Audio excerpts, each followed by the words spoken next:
Hello and welcome back to Furious Driving. And it's a bit of a landmark episode because this week we hit 25,000 subscribers, which in the bigger scheme of massive YouTube channels isn't that huge, but for a little tin pot operation like this is quite exciting.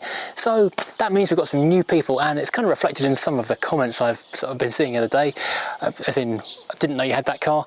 Didn't know you had that car. What cars have you got? So it's about time for a fleet update. It's about a year or so since I last did one, and a few things have changed. Not much, but a few things. So it's a good time for a bit of retrospection and looking to the future and talk through what the projects are and what they're hopefully going to be. First one to start with will be the newest acquisition, the Volvo, which everyone seems to love for some reason. I've just been handed cake, so this is the £175 Volvo 740 GL. It's a 1988 car, which I paid, as I say, £175 for, and we should have been using it at a Santa Pod cheap car challenge this weekend just gone, but obviously that hasn't happened now. The point of that challenge, or the challenge of that challenge, was to buy a car for under £500 and get it through MOT standard, but yeah, under that figure. And I've wound up keeping it well under that figure, in fact, but it turns out to be very nice indeed, and so it's quite a nice car to just drive around in. So far this thing has had new tyres, new brakes, a couple of suspension components, a bit of welding. I need to look at the electric mirrors, which don't work for some reason. The heated passenger seat doesn't work for some reason, although there are a couple of little burn marks in the fabric, so maybe when I go to a breaker's yard I will have a think about getting an entire replacement seat rather than stripping this one down and still have holes in the seat. It needs the carpet to go back in with some new sound deadening, which would be quite nice. And it needs a new set of back tyres to match the front tyres, but before the whole lockdown thing, I only put the front tyres on because they were just awful and the tracking was all over the place.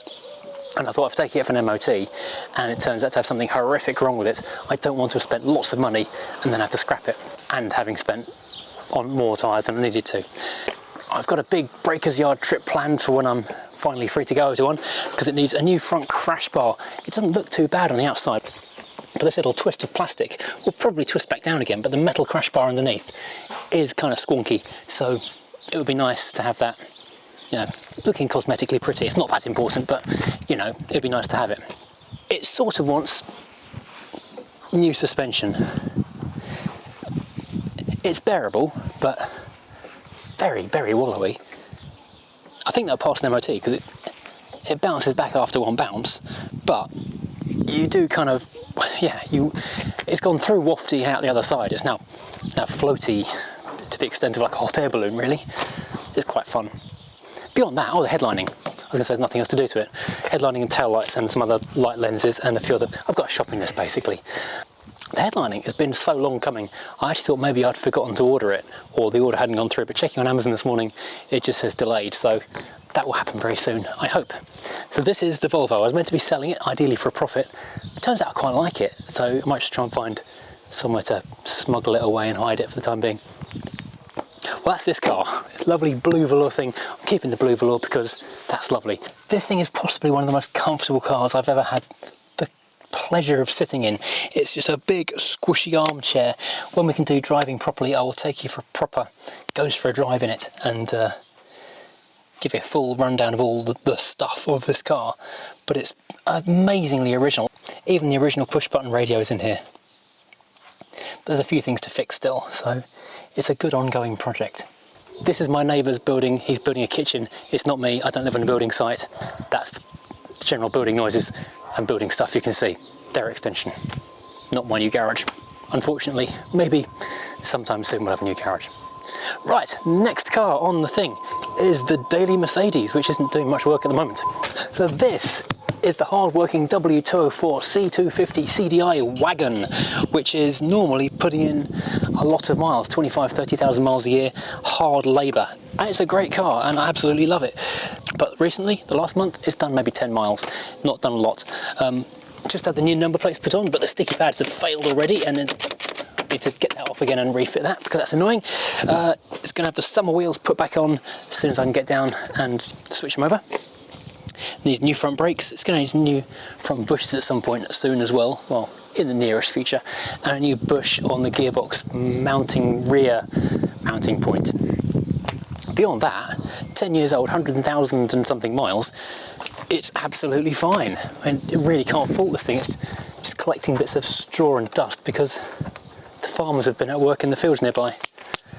I've got a few plans when we do finally have, you know, freedom and work and stuff and time. I would love to find a red leather interior for this thing because that would look so good with this grey metallic paint. Red interior, grey exterior, that'd be lovely. But you don't tend to find them for estates very often. You find them for convertibles and coupes quite a lot, but not for the wagons, which is a shame because the doors are a different length, so you can't flip them over. And the saloon ones, the back seats are different, so there's always something. I might treat it to some slightly lower suspension, and maybe I'll tint the windows. And there's a few other bits and pieces, bit of a tune-up on the on a remap. So there's a few things that could happen to this, but mainly it's a workhorse that works. So this thing is just normally a totally reliable load lugger which does absolutely everything you ask of it. It's comfortable, it's fast, it's economical, it's great. I've just changed the battery in it for one that I found in the garage, so I can take the jump start pack out of the boot now. I've forgotten that was in there, to be honest. It's just a perfect, comfy van. It's just gone over 100,000 miles. Let's see if we can get it to 200,000, which shouldn't take too long, to be honest. At least once we're back to normal, it won't anyway. I do hate these electric boots. Now we have the Alfa 145, which you would have seen about a week ago when I was welding up all of that side of its floor. I've still got to do all of this side of its floor, and I really can't be bothered because that wasn't much fun, but I will have to do it probably in the coming week. Also, while I've got the interior out on the passenger side, I think I'll have a second stab at taking the dashboard apart and trying to get the blower resistor motor in. Maybe I was just looking at it from the wrong angle and maybe I can get it in there from a different perspective perhaps. But yeah, to get to it you have to remove all of the dashboard, which is really annoying for a tiny little sort of 13-pound resistor, because otherwise I've only got the air blowers on setting number 4 or nothing, which is really irritating. So loud your face is being removed from the skin, or so nothing at all, it just misses up in 2 minutes flat. And the air conditioning doesn't work either, and that's quite an expensive thing to fix. Maybe I'll get around to that one day, or maybe I'll just drive it on cool days. But otherwise, this is a car I've absolutely wanted for years. I had a 146 years ago, spent a long time hunting for this. This car was, I think it was Alex Duke Motorsports, courtesy car for a time. It had a £7,000 engine rebuild in it. The entire motor's been stripped apart, the crank's been ground, the cylinders and everything's been done to it, new pistons, new cam. It's basically a new engine in this car, which is partly why I bought it. Actually, the complete reason it was saved, because the person who had it before me, they bought it as a donor car for the engine and the factory Momo leather, because that's quite a rare option as well. And saw it and thought it's actually far too nice of a car to break, and nicer than the car they were restoring, so they did a bit of welding on it and moved it on. Unfortunately, it now needs more welding. It also, I've noticed, needs a few bushes as well whilst I was lying underneath it, so I think I'll have to get on with that job as well soon. I think drop links, like on the Volvo, are the very obvious ones that I can see without even twisting a bar or moving a wheel. I can see they're just starting to crack, so job to do there. Also, I need to put some new remote locking on it, because the remote lock thingy doesn't work on the key. On the door lock in the door itself, and the immobiliser works and the alarm works, but you can't actually just remote open the doors. So I've found someone who can code that for me, and so I'm going to get that done very soon. Well, I was about to. Well, would have had it done already, to be perfectly honest, if we weren't stuck at home. So this is a lovely leather interior. It's absolutely gorgeous. It's a proper Momo Italian bucket seat. This gorgeous kind of thick ribbed leather. It's a bit like on a P6 in the later years, that's design. You get this great door card pattern with the diagonal stripes sewn into the leather. It's absolutely beautiful, and it's got quite a weird dashboard with this kind of big cutaway thing on the left hand side, which they had all the way back to the Series 1, but then they kind of cobbled a airbag into the middle of it for the Series 2, which looks a little bit out of place, and you have to be quite careful when you take the dashboard out to reach that blower resistor. This one does have air conditioning, which was an option, I think, on the Series 2s even. Sadly, it doesn't work because the compressor is kaput, so I need to get that done. And that's not something I can do myself because I can't do the gases. You have to be like licensed and careful and stuff like that. The suspension is a bit on the tired side. It feels a bit too wobbly. It should be tighter than it is. It's got the most direct steering of any car you've ever felt. It's about half a turn completely lock to lock. It's nothing at all. But the suspension just doesn't do it justice right now. It's nowhere near as good as it should be. So if I'm changing the shocks and springs, then time for an upgrade of some kind at least. Certainly a very small drop on the suspension height, at the very least, I would say, is definitely on the cards. And let's have a quick look at that beautiful, beautiful 2-litre T-Spark engine. Love that noise. It's a bark. It's an absolute crisp bark of an engine.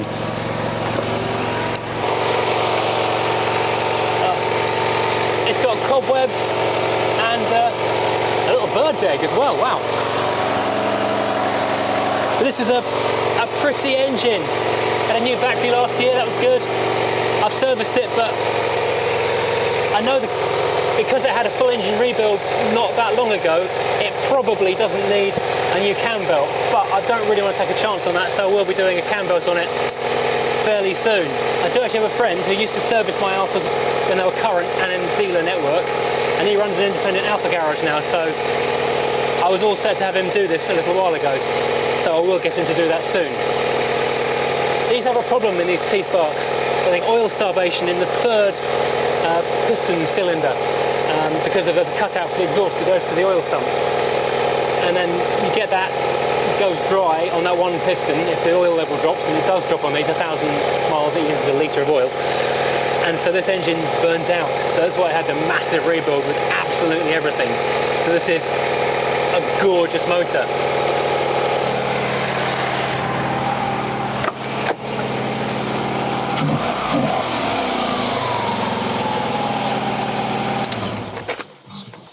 You might even recognise this engine note from the intro of every single video I ever do, because that's this engine.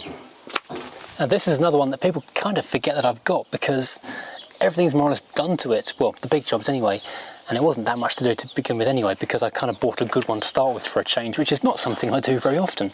This is my Y-Reg 2001, on the cusp of pre-production, very early production if you want to be really pedantic, Mini Cooper. This is, as I say, 2001 car. This was the dealer reveal car at Scotall Leeds Mini, when Mini first became a thing at the turn of the century. All the customer cars which you'll see for sale have got 51 plates. This one is a Y-Reg because everything that was done internally for BMW training, technician training, sales training, the reveal cars were all registered before that date on a Y. This one was built in the first week of sort of production. It's still kind of a semi-hand built car at that stage. It's got a few differences, like the scuttle vents are different and the pedal rubbers are different. There's no bracing in the roof. I'm doing a full video on this. Well, I was halfway through doing a full video on this when we lost the ability to drive places. It's currently on sawn because it's not going anywhere. If we roll into next month on lockdown still, I will sawn it, and then I'll take it to the shops and film a driving review whilst I'm on the way to the supermarket, so we'll finally get a full review of this car, which I've had for about 3 or 4 years, and it's never had an actual review on it, not a proper one anyway. But yeah, when I bought it, it had a knocked in or damaged front bumper, dented bonnet, so I bought second-hand 2001 parts for them, had them painted in to match the front, and so it now looks absolutely fantastic. It's had new tyres, obviously, because they were shot, exhaust pipe was knackered. I've changed some interior parts, like the driver's seat for, this is car 202 from car 204. I've got the door card in the garage waiting to be changed over, and I've got an original radio to put back in as well, but I need some wiring parts. It's all stuff that I was getting on with, but then the lockdown is great because I've got time, but awkward because I can't go and just easily get the bits I want without delays. So yeah, there's all stuff to do on this car, just little tidying up, making it perfect stuff now really.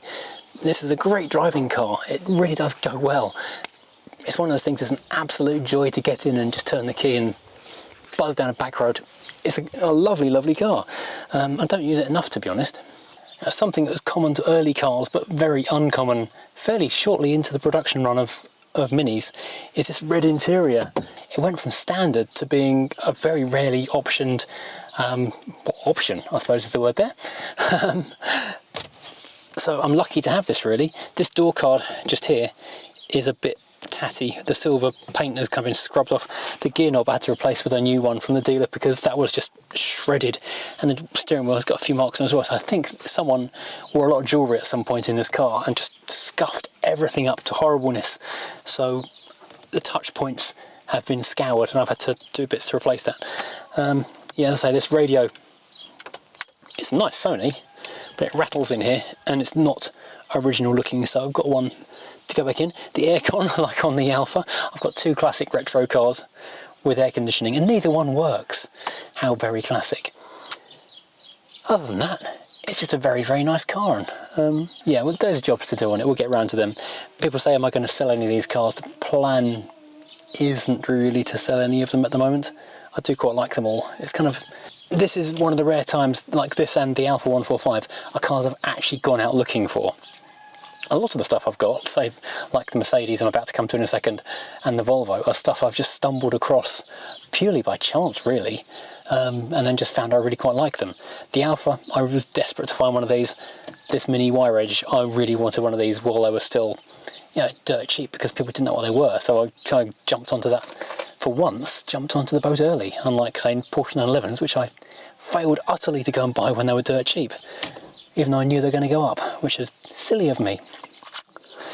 Oh well, but this is a nice car. Hopefully I'll get out and drive it soon. Now, speaking of things I'm hoping to get out and drive soon, let's look at the W123. Now, I know a lot of people are in this channel purely for the W123. It's a beautiful thing, it needs a lot of work. This is the car surmised in one sentence. I suppose the camera on a tripod because it's awkward. So the backstory on this thing is I found it in a barn when I was doing a photo shoot for a magazine called Custom Car, and it's as far removed from the car I was shooting that day as you can imagine, because that was I think it was a Willys Gasser with probably a 7-litre blown V8, a proper drag strip muncher. This thing is not that. It had been in that barn for a good 15 years, and the guy said, it's in the way, do you want it? And so I said, yes. Why wouldn't I? So it's here. It's got a few jobs to do. I was planning on doing nothing to the bodywork at all, just driving it as is, like a proper rat-look Merc, but I've noticed there's a few places where the rust is actually getting worse, so we'll get on to sanding all of that down. I'm going to have the bonnet repainted and make it look a bit smarter in places to prevent corrosion. The engine is, oops, the engine's bonnet's latched. The engine is the issue which people keep on asking about in the comments, and what is going to happen with this? I've spoken to about 2 people now, both of whom are confident that they know how this cage electronic works, as in professional mechanics, not just people who have got a good idea, people who've worked with it before and have got the tools. If it wasn't for lockdown, they would be here already working on it, making it start. Because I think what it is the metering unit. It's got a new fuel pump, a new fuel filter. I've replaced fuel line. It's getting good pressure at the fuel distributor, but everything's just heading straight back down the return line to the fuel tank. So I think it's the metering unit, because it will run if you've got easy start through the plenum. Then it just starts on easy start. As long as you're sitting there with an aerosol, the car will just run indefinitely. So yeah, it's that metering unit is the problem, and I don't know how to adjust it correctly. It may even be broken and need a new one, and that's why the car's parked up in the first place. So we will see very soon, I hope. Meanwhile, I'm going to take these wings off because it is getting water ingress, worse than the Volvo was, and having watched Soup Motoring recently, I've seen where he's had rust just about there. So I'll pop these off and see if there's any holes that I need to deal with on this. It has got a hole on the rear sill right at the back I need to sort out. Oh, and the light bulb holder's turned up the other day as well, so I can get these lamps out and try and make it have lights again. So at least it's getting there, slowly, slowly. And now we have this thing which we can file under the heading things I bit off which were more than I could chew. Well, not really, it's kind of getting there slowly. This is the 4.6 litre V8 going into the 1973 Rover P6, which you've probably seen in a couple of videos in the last week or two, unless you're really, really new to the channel, in which case you might not have done. This is the car I've had for longer than I thought I had. I got it back in 2004, I believe, and it was a regular standard 3.5 litre automatic, which had been sat in a garage for about 15 odd years at that point, because I think the brakes had failed, and so the owner had parked it up with the repair kit in the glove box and then never got around to it, and so finally his son wanted the garage back, and it came to me. It was never a great engine though, it was always unreliable, always lost timing, it didn't have great power, so I pulled the engine out to repair it and then thought, why am I repairing a duff engine? Let's stick a 4.6 in there! Which I did, and now it's just the final stages of me trying to work out where everything goes after the engine being on the floor for 18 months and all the labels I wrote saying which wire goes where have either faded or fallen off. So it's a bit of a guessing game as to what wire does what. I have a bunch of them down here, a wash bottle. That one still says wash bottle on it, so I know this completely irrelevant bottle, which matters not a jot to the running of the car, goes to the washer bottle. That's helpful. I suppose it rules it out from other things. And trying to work out where the routing for the petrol lines go and that kind of stuff. I've ordered some spark plugs, HT leads. I was going to buy a blanking plate, but I think I could probably make a blanking plate because it's got an electric fuel pump now instead of the mechanical fuel pump, which would sit there. So yes, this is it. This is going to be a fantastic car. It was Corsica blue, which is like the police matte blue from the 70s, but I never wanted a blue one. I always wanted a black one. So when it needed painting, because every panel was rotten, I had it painted black, and it looks good for it now. And that just leaves us with the two cars that aren't here. My foot stuck. The other Rover P6, the 2000, the 1972 2000 SC, which is in the garage just around the corner, which I can drive to on the way to the shops and then do some work there from doing work. But I'm not going to make a spurious journey because I've got plenty of B-roll photos of that. That's a car I've had since 1992, and it's completely stock, just improved in a few ways by really trimming the entire interior, painting it several times. It needs painting again though. It had the C/D posts welded a little while ago. It's got a bit of rust in this headlamp bowl area here, which is a pig to get to, so it needs that sorting out as well before too long. And then the whole thing needs painting. I changed all the side glass for sun-dim tints a few years ago, apart from the rear passenger door, and that glass is just over there, and I've got a brand new old stock in the box door shell because that's the one rusty door on that car. So when it's all painted, that will come together with a new lovely door with lovely sun-dim glass to go with the lovely new-ish, well, new 10 years ago, but not driven in that much since, red leather interior. That is a beautiful car, which I can't wait to get out and drive again. I've got some engine mounts for that on my desk. I'm waiting for a damp horrible day when I can do nothing else to go and fix that. So yeah, that needs engine mounts, steering box, paint, welding. Perfect car otherwise. And last of all, is a lot of people's favourite in this fleet, is the Tomcat. The Tomcat is a great car, but it's in a garage away from home, so I can't go and look at it, so I'm really hoping it's still there. I've just made t-shirts for that car, so if you look in the Redbubble link down below, you can see side on and front on Rover Tomcat t-shirts. I've ordered one, which hasn't turned up yet. This is what's a recurring theme here. This was another car I wound up with by accident. It was yet another sort of barn find which had been sat for a few years and someone wanted it gone, so I just paid £100 for it. I thought I'd fix it and flip it, but it turned out I really liked it and they're really rare, so I probably wouldn't get another good one again particularly easily if I was to sell it, so I've hung on to it. It's had its roof painted recently, a new window obviously because that broke on its own, but other than that it needs a full paint job at some point, but it's not urgent, it's just a nice driver really. I don't know what else I'll do to that car in the near future, just keep using the thing, finding little projects with it.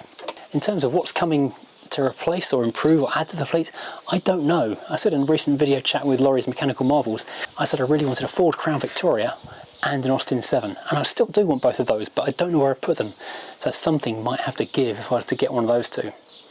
Who knows? The future is undiscovered country, as they say. So, who knows? Stick with the channel, there's lots happening, and I probably haven't made it very clear at all in this video.